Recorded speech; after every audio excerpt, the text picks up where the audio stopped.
મારા શ્રીનાથજીના પ્યારા અને વલ્લભના લાડીલા વૈષ્ણવોને જય શ્રી કૃષ્ણ. શું ભક્ત ભગવાનને રોકી શકે? અને જો રોકી શકે તો ક્યાં બળે રોકી શકે? તેમજ શ્રીનાથજી અને શ્રી મહાપ્રભુજી વચ્ચેનું નિકુંજ રહસ્ય શું છે? તેમજ ગોલોકધામની લીલાનું અદ્ભુત વર્ણન જે કદાચ આપે ક્યારેય નહીં સાંભળ્યું હોય.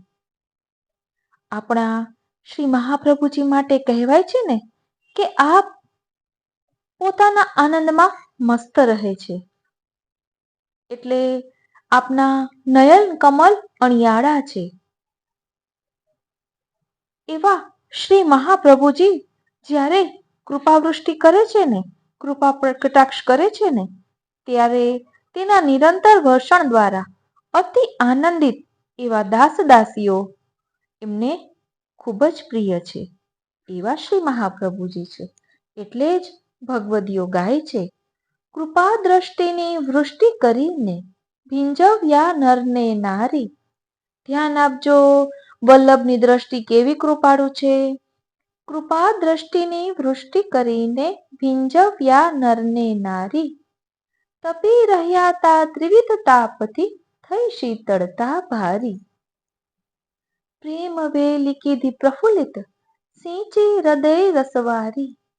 નાચી રહ્યા મનમોર નિજજનના છલકી રહી રસ ક્યારી.